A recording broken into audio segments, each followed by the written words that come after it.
మక్కువ మండలంలోని సిర్లం గ్రామానికి చెందిన ఆశా వర్కర్ పి పద్మావతి మంత్రి అనుచరుల వేధింపులు కారణంగా మృతి చెందారని కుటుంబ సభ్యులు గ్రామస్తులు ఆరోపించారు. ఈ మేరకు సోమవారం కలెక్టర్ ప్రభాకర్ రెడ్డికి మేరకు ఫిర్యాదు చేశారు. మండలం సార్, ఈ గ్రామ పంచాయతీ పరిధిలో పుందూరు విద్యావతి ఆశా వర్కర్ గా విధులు సంపూర్ణ ఆరోగ్యంగా ఉన్నారు సార్. ఆరోగ్యంతో విధులు నిర్వహిస్తున్నారు. ఆ విధులు నిర్వహించడంలో గ్రామంకి ఎటువంటి సమస్య లేదు. కానీ డాకెట్ గౌరనాయుడు అనే ఒక పొలిటీషియన్ అతను ఏం చేశారంటే, మా అమ్మ అన్ఫిట్ ఉందని, ఆరోగ్యంగా పనికిరాదని, పక్షవాతం కింద కాలు చేయి పడిపోయిందని డాక్టర్ హరికృష్ణ మక్కు పిహెచ్సికి కంప్లైంట్ ఇవ్వడం జరిగింది. టీడీపీ పొలిటీషియన్ సార్ డాకెట్ గౌరనాయుడు గారు కంప్లైంట్ ఇవ్వడం జరిగింది. ఈ డాక్టర్ హరికృష్ణ గారు ఏం చేశారంటే, కనీసం మా అమ్మ ఆరోగ్యంగా ఉందా లేదా చూడకుండా గ్రామ సర్పంచ్ ఎంపీటీసీకి కనీసం గ్రామంలో ఎవరికి ఇన్ఫార్మ్ చేయకుండా ఆవిడ అనారోగ్యంతో ఉంది, అన్ఫిట్ ఉందని డిఎంహెచ్ఓ ఆఫీస్ గారికి వెంటనే ఇన్ఫార్మ్ చేయడం జరిగింది. డిఎంహెచ్ఓ గారు ఎంక్వైరీ కూడా చేశారు సార్. ఆ ఎంక్వైరీలో అమ్మగారు హెల్దీగా ఉన్నారు, ఈవిడ ఫిట్ గానే ఉన్నారు, ఫిట్నెస్ సర్టిఫికేట్ కూడా జారీ చేయడం జరిగింది సార్. ఫిట్నెస్ జారీ చేసిన తర్వాత జాయినింగ్ ఆర్డర్ అయితే వెంటనే వచ్చేసింది, 1 month లో వచ్చేసింది సార్. ఈ వచ్చిన జాయినింగ్ ఆర్డర్ ని ఈ డాక్టర్ హరికృష్ణ ఉన్న డాకెట్ గౌరనాయుడు వీళ్ళు పొలిటికల్ గా ఇతని మాట విని అసలు జాయినింగ్ ఆర్డర్ అమ్మకి ఇవ్వకుండా డైరెక్ట్ గా ఇవ్వకుండా హాస్పిటల్ చుట్టూ ఒక్క డిఎంహెచ్ ఆఫీస్ చుట్టూ తిరిగి అమ్మగారు ఏం చేశారంటే, సార్ నాకు ఇలా జాయినింగ్ ఆర్డర్ వచ్చిందంట, డిఎంహెచ్ ఆఫీస్ కి నేను వెళ్ళడం జరిగింది అంటే, లేదమ్మా వచ్చిన ఆర్డర్ ని మేము వెనక్కి పంపిస్తాం అని డాక్టర్ హరికృష్ణ గారు కంప్లీట్ గా చెప్పడం జరిగింది.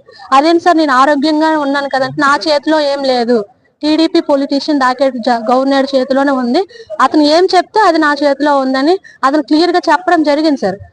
వెంటనే అమ్మగారు ఏంటంటే, అప్పుడు నుండి ఈ డిఎంహెచ్ ఆఫీస్ కి, మెడికల్ ఆఫీస్ చుట్టూ, గ్రామంలో టీడీపీ పొలిటీషియన్ డాకెట్ గవర్నర్ చుట్టూ కాళ్ళు అరిపోయినట్లు తిరుగుతూ తన వేధింపుల వల్ల ఇతని దగ్గరికి వెళ్ళి అడిగితేమో, నా ఇష్టం, నువ్వు తక్కువ జాతి కులం చెందిందాను, నాకు నచ్చిన వారికి నేను ఉద్యోగం ఇచ్చుకుంటాను, నువ్వు ఏం చేసుకుంటావు ఏం చేసుకో అని కుల వివక్ష కింద అమ్మని అవమానించడం జరిగింది, మమ్మల్ని అవమానించడం జరిగింది సార్. ఈ వీళ్ళు చేసిన వేధింపుల వల్ల, ఈ అధికారుల నిర్లక్ష్యం వల్ల అమ్మ దాదాపు 10 నెలలుగా ఈ ఆఫీసుల చుట్టూ తిరుగుతూ ఈ అవమానాలు తట్టుకోలేక, వేధింపులు తట్టుకోలేక సడన్ గా హార్ట్ అటాక్ తో చనిపోయింది సార్. చనిపోయి ఇప్పుడు 3 months అవుతుంది. సరే, ఆ అమ్మగారికి న్యాయం జరగలేదు, ఇప్పుడు మా కుటుంబానికి న్యాయం జరగలేదు. ఏమి జరగకుండా మమ్మల్ని ఆల్రెడీ మినిస్టర్ గారి దగ్గర కూడా వెళ్ళడం, మా అమ్మగారు నాన్నగారు బ్రతుకున్నప్పుడు వెళ్ళడం జరిగితే మేడం దృష్టికి తీసుకువెళ్తే, మేడం కూడా మా కులానికి సంబంధించిన వారు దళితురాలే, మేడం దళితురాలు అయ్యుండి కూడా మాకు అన్యాయంగా కనీసం మా ఉద్యోగం మాకు ఇప్పించండి అని టీడీపీ సభ్యుడు డాకెట్ గవర్నర్ తో మాట్లాడడం కూడా జరగలేదు. అంటే అతని మాటకే మేడం గారు మద్దతు ఇచ్చారు, మినిస్టర్ సంధ్యారాణి, గుమ్మడి సంధ్యారాణి మంత్రి. సో దయచేసి మా కుటుంబాన్ని న్యాయం జరగాలి, మా అమ్మకి న్యాయం జరగాలని నేను కోరుకుంటున్నాను సార్. మేము వెళ్ళడం సార్ జరిగింది సార్ టీడీపీ నాయకుడి దగ్గరికి, మాకు పిహెచ్సికి కూడా వెళ్ళడం జరిగింది. వెళ్తే మాకు సంబంధం లేదు, మీకు మీ అమ్మగారు అన్ఫిట్ అని ఏ లెటర్ కంప్లైంట్ పెట్టారో, ఏ నాయకుడికి పెట్టారో అతను ఒప్పుకుంటేనే మీకు న్యాయం చేస్తాము, అతను ఒప్పుకుంటే మీ అమ్మగారు నీకు ఉద్యోగం ఇస్తారని క్లియర్ గా చెప్పడం జరిగింది సార్. ఆ టీడీపీ సభ్యులు అతని దగ్గర వెళ్ళాం సార్, మీ దిక్కుని దగ్గర చెప్పుకొని మీరు ఏం చేసుకొని మీ అయితే మీరు ఓట్లు వేయరు ఎలక్షన్ వచ్చినప్పుడు అని క్లియర్ గా మెన్షన్ చేయడం జరిగింది సార్. అతను